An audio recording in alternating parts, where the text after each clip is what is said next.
Should I start now? It's Friday, May 24th, 2002.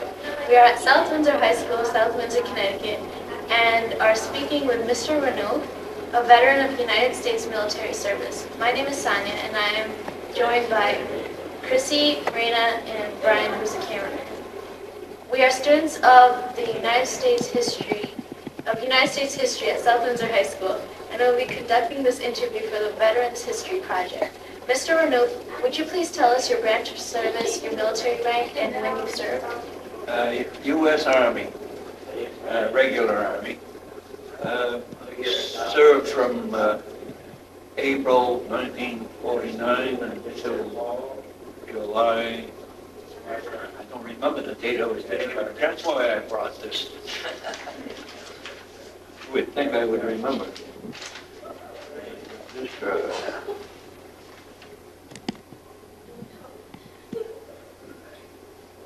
August, let's see.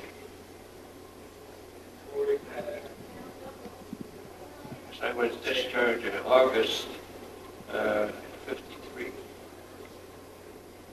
Were you drafted or did you? Oh, I enlisted. You enlisted. Why? Because I couldn't find work, and so the Army was a job. And how old were you? I was 19. I turned 20 a few days after I was in the Army. Where were you living at the time? Bedford, Maine. And do you recall your first day in service? Oh yeah. What was it like? Well, I was apprehensive, of course. Well, the very first thing I was apprehensive. After a couple of days, I started to get used to being reserved. But yet, lay on my bunk and said, 3 years. But it turned out to be more than that, after all. After all was said and done, it turned out to be 5 years. How was boot camp training?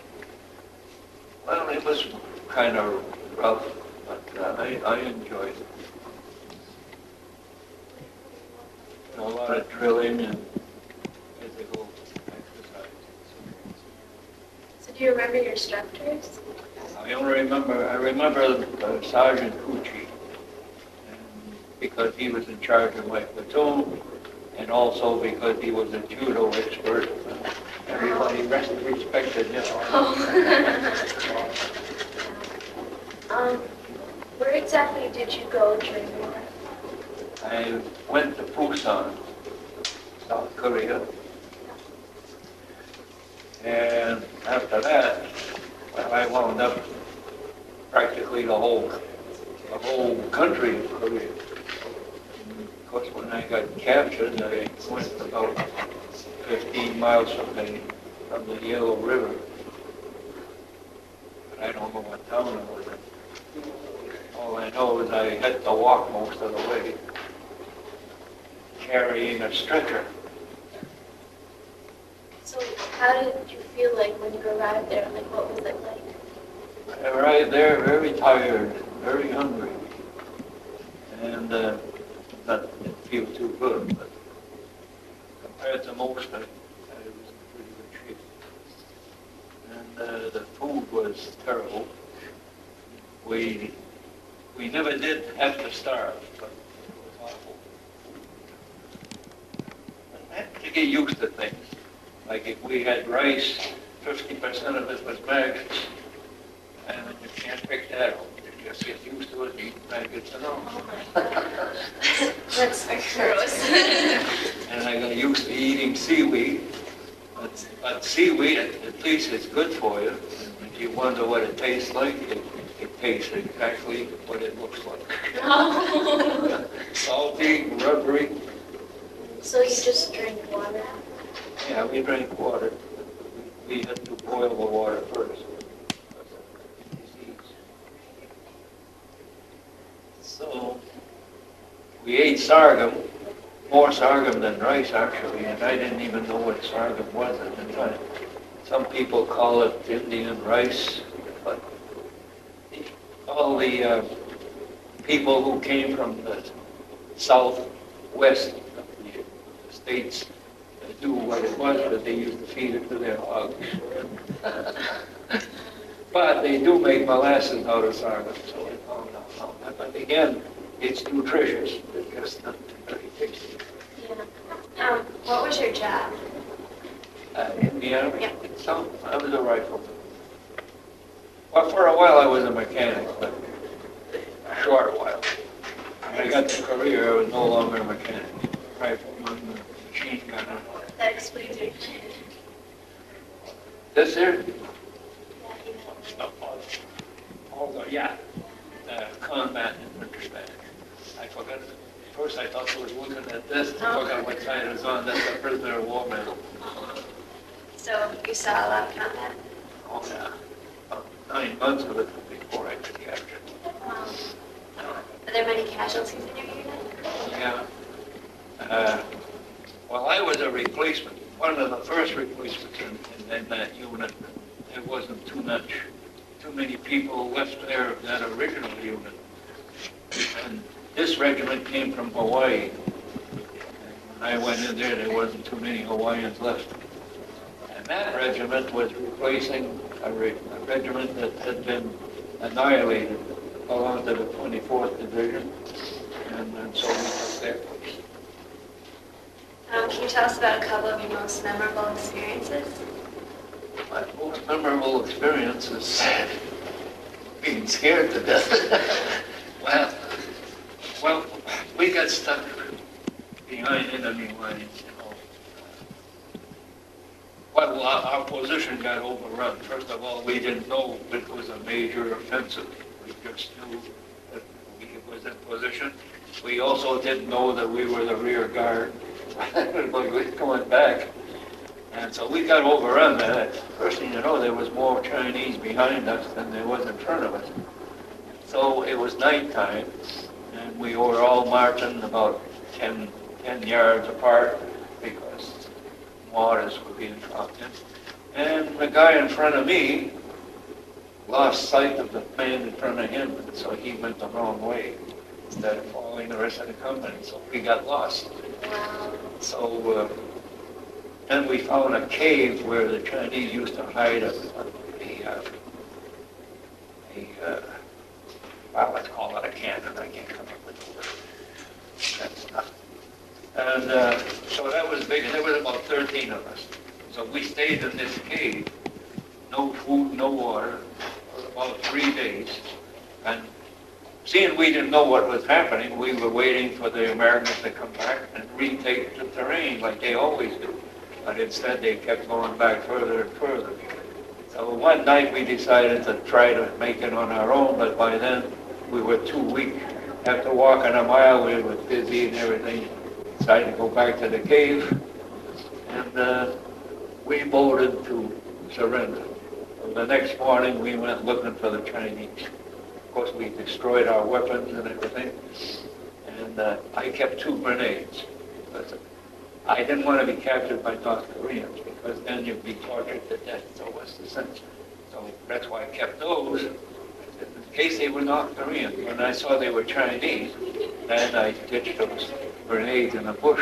I didn't want them to use it either. But if they were North Koreans, I would have walked in a group of them and pulled them and pulled them. So being a POW for Chinese was much better than being captured by How the many years did you say? Being captured by the Chinese. Yeah, better. 28 months. Well, it was better than getting wounded or whatever. But that was my most scared day because when the Chinese first came out, first of all, somebody fired a gun in the air, and that was because there was an American plane overhead, and they wanted they all to lie down, you know. And then the first Chinese I saw, he went like this, thumbs up. Well, I said, gee, what are they going to do? Hang us by the thumbs? But it meant, okay, you know, you did a good thing, number one. You know, you'll be safe, we'll take care of it. So we got brainwashed all the time we were there. That's, which is the reason they treated us pretty good is because they wanted to make communists out of us. We had to go to classes every day, listen to their propaganda, and then to make sure that we listened, they gave us tests afterwards. So we had to pass a test. And they said, we know you may not put the answer we want, or you may not want to answer correctly, but we want you to give us the answer we want, so that way we know you've been listening. So all passed the test. How did you feel when you were free? When I was free, it was all fiction come to mind. Quite happy. Did you receive any awards? Well, yeah. I got the Prisoner of War Medal for one, and the rest of it is all battle medals. So, how did you stay in touch with your family? I was allowed to write, and I could write as many letters as I wanted to, but I don't know how many would make it home. One way to make sure it got home is to write something that the Chinese like to hear, you know, just a little bit. And you had to write it in such a way so that when they got home and their parents read it, they could read between the lines, you know, like saying, They don't really mean that. saying we're being taken care of very well. Where else could you get all these slightly overripe potatoes that you can eat? They were rotten. And then, you know, say the Chinese people are peace-loving people and all this stuff. Well, they read every letter you wrote, so if they liked what they saw, they read it. Would they censor it, like cross anything out? Yeah, they did. And then once in a while we'd get mail from my parents. Didn't get all the mail. That was censored also. Just cut out whatever they didn't want to see. So, what was the hardest thing about being away from home? Well, the hardest part was naturally I missed everybody. And another hard part is just no female companionship for that amount of time, you know. Yeah. And everybody kept thinking about all these wonderful dishes that we were missing out on Oh, while we were eating slop. so, did you carry anything special for good luck? The only thing I had was a crucifix on a chain that I wore all the time. Nothing else. But some of the things that kept me going, I had two hobbies which I had then at the time. I was a musician and a chess player, and I was able to use both of those things. And plus I like sports, so I played basketball and softball whenever we could. And we made some weight equipment out of wood, you know, barbells with a lot of wood on the end. And so we kept in shape. We didn't know exactly how much we were lifting, but it was heavy enough. What were the holidays like? Well, surprisingly enough, on Christmas and on May Day is a big communist day. They gave everybody a ration of sake. I don't know if you know what sake is, but it's their kind of alcohol drink. So everybody had a little ration. I don't like that drink, but I drank it. So that was special. And they gave us an extra ration of tobacco and sugar on those days. Do you recall any particularly humorous or unusual events? Oh, it was some humorous things, all right. I'll tell you what. One of the Chinaman cooks had a chicken. And every day he'd go up and grab the chicken by the neck and look to see if there was an egg. And there never was, because we were stealing them. And one day, they stuck the chicken like that and reached in his fingers if he could find an egg on the way. But that was funny. So that was, what were some of the other pranks that did you plan the other pranks? Oh yeah, we played some pranks. Oh yeah, playing softball. Played against the Chinese guards. We played much rougher than necessary. Like a Chinaman is running towards first base, and somebody's throwing the ball to the first base to put him out, but he made sure he was aiming for the back of his head. Oh. That's it. Those things are funny. Or you knew you were going to make it, but you're darn sure bowl the guy over. You know? If we were running for the bases, we're always knocking down. It sounds like fun. Full contact softball. Do you have any photographs? Yep, I got some photographs. Say this is the one where the day I was repatriated. Right, can you get this?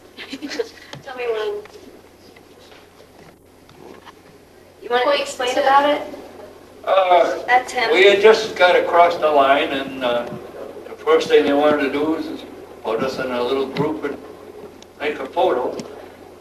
And after that, they marched us right up to the nurses so they could check us over and put a smile on our face. Point to which one, Mr. Renaud. That's Mr. Renaud. And can you explain about this guy? What Oh. are their nicknames? Well, one of them we called him Groucho Marx because of the mustache and a little resemblance. The other one, I don't know if you want me to say this. No, go ahead, explain. We called him One Ball because he lost a testicle while he was a prisoner. They just brought it up. Do you have any other pictures? And this one is on the hospital ship coming back from Japan. That's Mr. Renaud. It's a hospital ship. Yeah. That was a nice trip. Wait back. More of the same. You already saw that, right? The rest of it, you know, a lot of papers. This we saw in the paper. Oh yeah, that's when I first saw my family at Westover. When he came home. Yeah, they came to Westover to greet me. This is the, That's his mother well, and his brother that and was sisters. news about what happened to me, but that's my recruit picture. The picture they take when you first enlist. This is his room. Yeah. His I was young picture. once. I guess I can put all this stuff back. Do you have that telegram you were showing us? Oh, yeah. This one. This must be it. Do you want to explain what this is?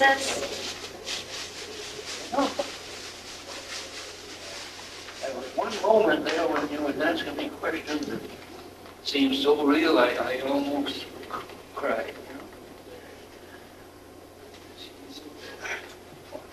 Fortunately, able to keep myself in check. Amazing things the way it affects you when you talk about it. The march back was not funny at all.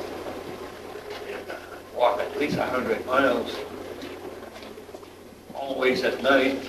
I was appointed to carry a stretcher for the whole darn thing, with me and 3 other guys. I didn't mind, but I wish that they would have had somebody else take a turn. I didn't mind, especially since the guy, I knew the man, he was the medic in my platoon. But he died about a month later, very buried and so forth. Buried a few guys up there who were ill. Most of them died because they could not eat the food. You know, I told you how bad it was. They couldn't eat it, so they starved to death. You'd see a guy laying in laying there with his mouth open and the flies on his teeth, you knew he'd be dead the next day. Did you have a military career? Well, I guess, I don't know if I wouldn't call it a career. I was in the Army 5 years, but a career, I think, is when you stay in for about 20 years or so. I just call it a tour of service. Do you recall the day your service ended? Yeah, I don't recall the date. I'd have to read that, but I had to go to New York to, to sign out of the service. I was there a couple of days, so it gave me a chance in the evening to go see what Manhattan was like.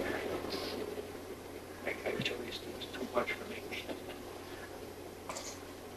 What did you do in the days and weeks afterwards? After what? When you came back? When I came back, well, first we had a big party, and I ate it as much as I could.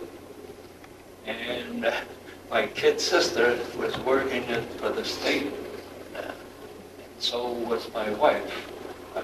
I didn't know her then, but they had it all fixed up.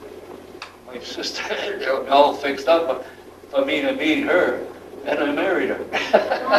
And she worked in the motor vehicle department, so we knew each other. So it was like an arranged marriage? Well, it wasn't really arranged, it's just that I had been away from women for so long that I fell for the first woman I saw. So, but it turned out to be the right woman anyway. That's, You could expect my sister to pick the right girl. yeah, of course. Did you go back to school or work? Yes, I went back to school because I had dropped out of school in my freshman year. College? No, high High school. school? Yeah, and so I went back to school and got my high school diploma. It took me 5 years to do it, but I had to do the first year over, and I didn't want to overburden myself by trying to get it done at night in 4 years, so I spent that for 5 years. That's why I just had to spend all my time in books. Besides that, I was already married and had 2 kids when I went to school. So I got my diploma. Did you make any close friends in the war? Oh, yes, I did. Especially in the prison camp. Because we had, what they did is they took over a little village and kicked everybody out and made that the prison camp. And the houses were so small that they were all usually 2 rooms, maybe 9 by 10, and they'd have about 10 people in each room. And so, yeah, talk about close living. Really? And so, yeah, I made some very close friends. Did you continue any of your friendships? One, I say I'm still friendly. We write to each other, but that's about it. But when I went to New York, I did telephone somebody that I knew who lived on faraway Rock Island. So he came over to visit with me while I was there.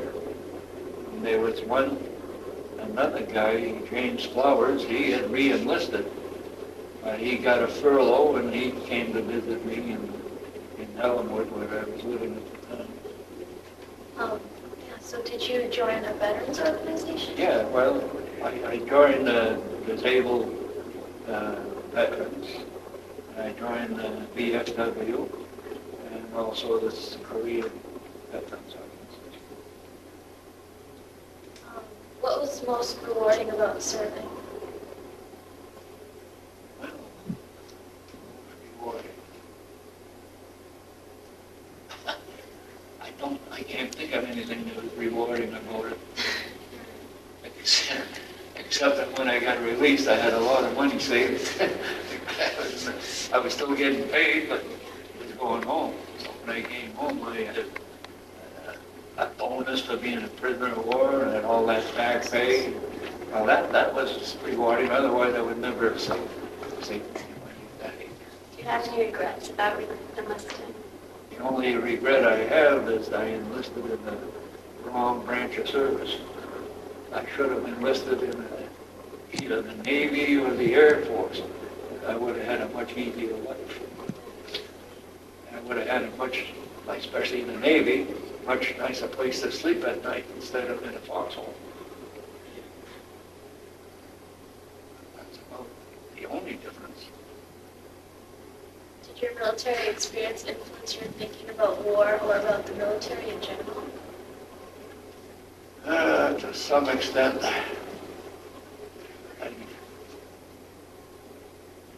I feel probably shouldn't have gone over there. Not too many of us feel that way. I don't think we really solved very much. Things are the way they were right after the Second World War. I don't know.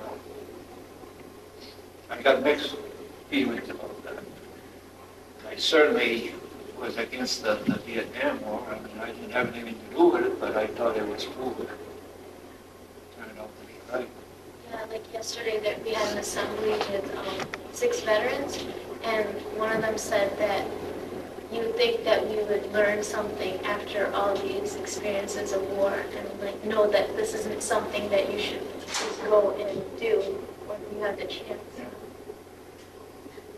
I regret that after 6 months on the line that I didn't get to come back home. Because you're supposed to serve 6 months and come back. I had already been there 9 months, and by the time there was nobody there to replace me. So I had to keep waiting. So what happens? I get captured on my birthday. On your birthday? Well, I was in the cave. You know, the cave I talked to you Yeah. about? My birthday cave on while I Did they was do there. anything to celebrate your birthday? No, nobody knew it except me. I didn't tell it. How old did you turn on that day, 20? 20,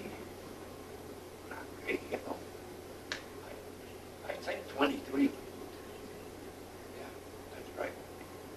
Because besides basic training, I had served about a year in Fort Devens, Massachusetts for advanced military training. Yeah, 23. How did your service and experience affect your life? Well, it delayed things. It delayed, I went back to school too late. You see, to my surprise, I was trying to get hired at Pratt & Whitney. They told me, well, you need a high school education. I wanted to get in their training program with the 18 to 26. Yeah. Well, so, okay, I took their advice, got my diploma. Seeing that I took 5 years to do it, when I went back, then they told me I was too old for the program. So I was discouraged about that. But at least you had your high school diploma. Oh, yeah, but it didn't help me in the future. I never got anything extra for it. Didn't get any better job. Is there anything else that you'd like to add?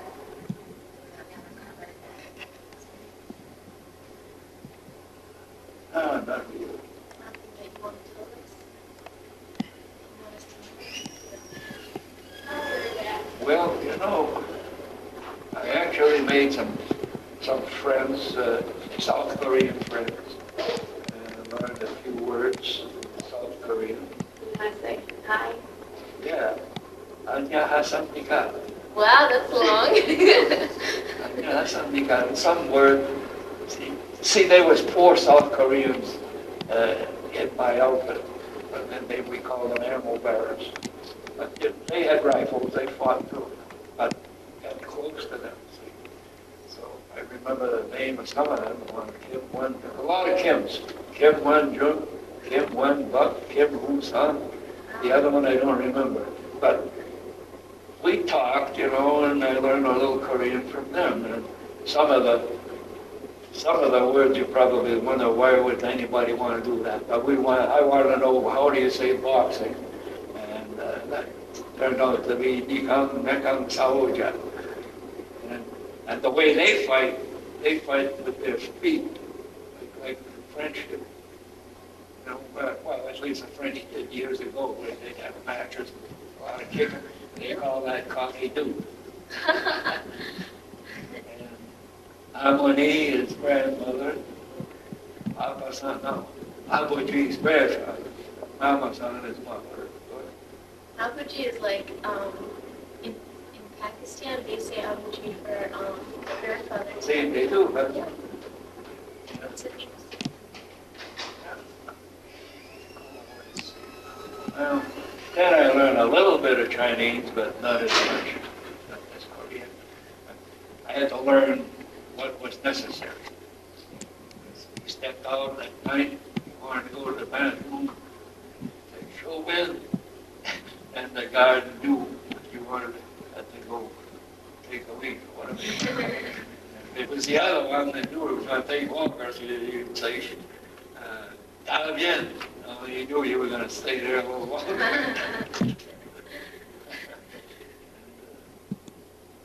Oh, I actually learned a Chinese song. I was forced to learn it, but I never forgot it.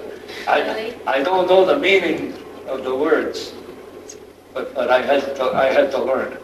And I remember Is it like a patriotic song? Well, it was patriotic for the Chinese. The only word I know what means is was the name of the guy, Mao Zedong. That's in there, so everybody knew what that was, but the rest of it I don't know. But I still remember the song. Can you sing it? Yeah. 当发好太阳山，中华昼夜毛泽东，太危险的幸福没有太大的优势。 I thought they taught you in Yes. classes. Yeah. When we went to classes, we had to sing that before the class started.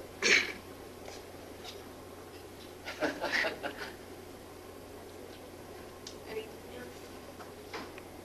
else? Nothing I can't repeat. You know, it's not always clean words when you learn foreign language from some of the guys. You know what I mean.